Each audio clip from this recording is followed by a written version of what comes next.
오늘 주신 말씀은 시편 47편 1절로 9절 말씀입니다. 시편 47편 1절로 9절 말씀 받들어 읽겠습니다. 너희 만민들아 손바닥을 치고 즐거운 소리로 하나님께 외칠지어다. 지존하신 여호와는 두려우시고 온 땅의 큰 왕이 되심이로다.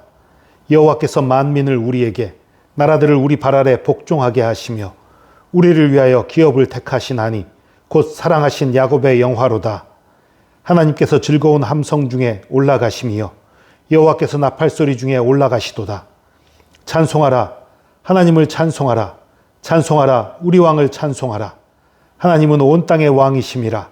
지혜이시로 찬송할지어다. 하나님이 뭇 백성을 다스리시며 하나님이 그의 거룩한 보좌에 앉으셨도다. 뭇 나라의 고관들이 모임이여 아브라함의 하나님의 백성이 되도다.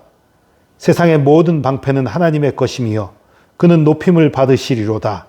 아멘. 오늘 이 시편 47편도 어제 시편 46편처럼 아주 여러 가지 뜻을 가지고 있는, 배경을 가지고 있는 그런 시예요. 먼저는요, 이 시는요, 아마도 그 다윗이 언약궤를 예루살렘으로 가지고 갈 때, 모셔갈 때, 다윗이 그 오벳 에돔의 집에 있던 언약궤를, 여호와의 법궤를 예루살렘으로 올라갈 때, 그때 다윗은 춤을 추면서 백성들이 노래 부르며 올라갈 때, 그때의 모습을 보면서 만든 시가 아닌가 싶어요.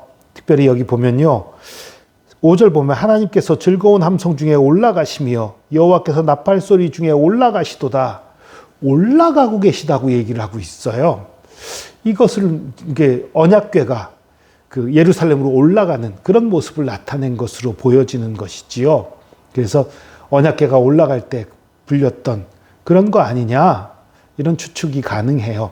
그리고 공식적으로 이 시편은 그 나팔절에 불리던 시입니다.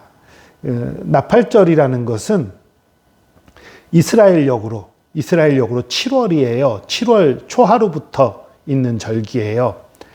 7월 초하루부터 나팔을 불어요.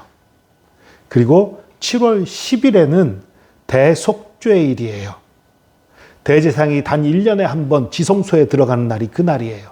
그리고 7월 15일부터 그 초막절로 지키게 됩니다.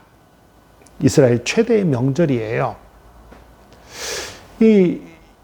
이 나팔절과 초막절에 이르는, 대속죄일과 초막절에 이르는 이 절기들은 아마도 구원을 상징하는 것이 아니냐라고 얘기를 해요. 그래서 계시록에서도 그 휴거 때, 그러니까 우리가 공중으로 들려 올라가는 그때 나팔 분다는 얘기가 있지요. 나팔은 구원의 선포인 거예요.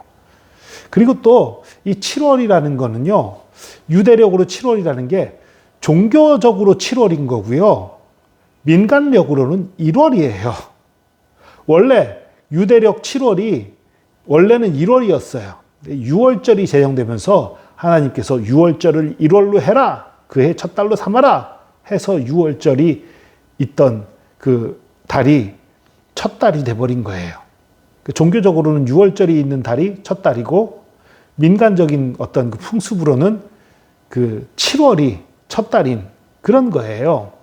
그래서 신년의 찬양이기도 하고 하나님의 구원을 그 노래하는 그 나팔절의 찬양이기도 하고, 또 언약궤가 예루살렘으로 올라가는 걸 기념하는 그런 찬양이기도 하고, 또 이런 중요한 얘기가 있다면 또 뭐가 있겠어요? 메시아에 대한 예언의 찬양인 거기도 한 거예요. 메시아의 승리와 메시아의 다스림, 그것을 또 노래하는 찬양이기도 한 거예요. 참 여러 가지를 갖고 있지요. 너희 만민들아 손바닥을 치고 즐거운 소리로 하나님께 외칠지어다. 손바닥을 치면서 하나님을 찬양하래요. 옛날에, 요즘은 그런 사람들 거의 없지만, 어떻게 하나님한테 박수를 치면서 노래하냐고, 교회에서 어떻게 박수를 치냐고 이런 소리 하셨던 분들이 있어요. 뭘 좀 몰라서 그러셨던 건데, 한편으로는 또 이해도 가요. 여러분, 서양에서는요, 왕께도 박수 치는 문화가 있었어요. 근데요, 우리나라에서는요, 왕에게는 박수 치는 법이 없었습니다. 왕이 지나갈 땐 그냥 다 그냥 무릎 꿇고 엎드리고 그게 다예요. 혹시 무슨 소리를 한다면 왕, 천세, 그게 다예요. 왕 앞에 박수 친다는 거 생각 못 했어요. 근데 박수는 언제 치는 거예요? 광대들이 놀이할 때, 예능인들이 뭔가 예능을 보일 때 그때 박수 치던 거예요. 근데 하나님을 어떻게 그런 취급하느냐 이런 생각 때문에 교회에서 박수치고 찬양하는 걸 아주 싫어하는 분들이 옛날엔 있었지요. 우리나라 문화 때문에 그런 거였지요. 그러나 하나님 박수치며 찬양하고 소고 치면서 찬양하고 춤추며 찬양하고 갖은 방법으로 우리의 즐거움과 기쁨을 나타내면서 찬양하는 것이 옳은 것입니다. 지존하신 여호와는 두려우시고 온 땅의 큰 왕이 되심이로다. 여호와께서 만민을 우리에게 나라들을 우리 발 아래 복종하게 하시며, 이게 이 나팔절을 확실하게 드러내는 거지요. 그 하나님의 구원이 이루어지는 그때를 얘기하는 거죠. 그리고 또 메시아의 승리를 노래하는 것이기도 하지요. 이 47절이 메시아에 대한 예언의 시인인데 메시아의 초림, 첫 번째 오시는 사건이 아니라 두 번째 오시는 사건, 완벽한 승리를 가져준 사건, 그 사건에 오히려 초점이 맞춰 있는 그런 시라고 봐야지요. 우리 발 아래 복종하게 하시며 우리를 위하여 기업을 택하시나니 곧 사랑하신 야곱의 영화로다. 기업을 택하다, 기업으로 번역된 이 단어는 유산, 상속물 뭐 이런 의미의 단어예요. 그런데 옛날에 유산이라는 건 주로, 특별히 유대인에게 있어서 유산이라는 건 주로 땅이었습니다. 건물, 돈 이런 게 아니었어요. 주로 땅이었어요. 유산이라는 건. 그리고 또 여기 우리를 위하여 택했다라는 표현이 있어요. 유산을 어떻게 택해요? 그냥 주면 되지. 택했다는 표현이 나왔다는 걸로 봐서 여기서 이 기업은 땅이라는 의미로 쓰였다고 볼 수 있는 거예요. 땅을 택하사, 그 가나안 땅을 택하사 야곱에게 줬다. 그 얘기를 하시는 거예요. 그 전쟁이 많고 유럽과 아프리카와 아시아의 세력이 만나서 싸움이 가득한 곳, 그런 곳이기 때문에 힘이 약하면 짓밟히고 넘어지고 쓰러질 수밖에 없는 곳이지만 하나님께서 함께 하시면 새 대륙으로 다 진출할 수 있고 새 대륙을 다 다스릴 수 있는 정말 좋은 위치지요. 그곳을 하나님께서 주신 거예요. 함께 하시기 위해 주신 거지요. 하나님이 즐거운 함성 중에 올라가시며 여호와의 나팔 소리 중에 올라가시도다. 아까 말한 것처럼 그 언약궤가 예루살렘으로 올라가는 모습을 묘사한 것이기도 하지만 또 그리스도께서 이 땅에서 들려 하늘에 올라가시는 장면을 또 연상시키기도 합니다. 복합적인 거예요. 찬송하라, 하나님을 찬송하라, 찬송하라, 우리 왕을 찬송하라. 하나님은 온 땅의 왕이심이라 지혜이시로 찬송할지어다. 하나님이 무백성을 다스리시며 하나님이 그의 거룩한 보좌에 앉으셨도다. 문나라의 고관들이 모이며 아브라함의 하나님의 백성이 되도다. 문나라, 여러 나라의 고관들도 와서 아브라함의 하나님의 백성이 된다. 그리고 세상의 모든 방패는 하나님의 것이며 그는 높임을 받으시리로다. 모든 방패는 하나님의 것이다? 아니, 이 세상 만물 중에 하나님 것이 아닌 게 뭐 어디 있어요? 다 하나님의 것이지. 근데 왜 하필 방패는 하나님의 것이라고 했을까요? 이건 은유예요. 당시 이스라엘 비롯한 고대 근동에서는요, 왕을 방패라고 묘사하는 경우가 많이 있었어요. 왕의 가장 중요한 임무가 무엇입니까? 나라를 지키는 거예요. 나라를 지키기 위해서 나가 싸우는 역할들도 했지요. 그래서 왕들이 전쟁하는 때가 있었을 정도예요. 그렇다면 나라를 지키는 것이 가장 큰 임무인 왕, 그 왕을 방패로 부르는 게 조금도 이상하지 않지요. 그래서 왕을 방패로 표현한 거예요. 그러니까 여기 이것은 아브라함의 모든 나라의 고관들이 모여서 아브라함의 하나님의 백성이 된다. 세상의 모든 왕들이 하나님의 것이다. 자연스럽지요. 모든 방패라고 생각하지 않고 이걸 방패를 왕의 은유로 생각하면 너무나도 자연스럽죠. 그러니까 모든 고관과 왕들도 다 하나님 앞에 무릎 꿇고 다 하나님의 것이 되고 그 모든 것들 중에 하나님께서 높임을 받으신다라는 거예요. 여러분, 그리스도께서 승리하셨습니다. 우리 하나님이 다스리십니다.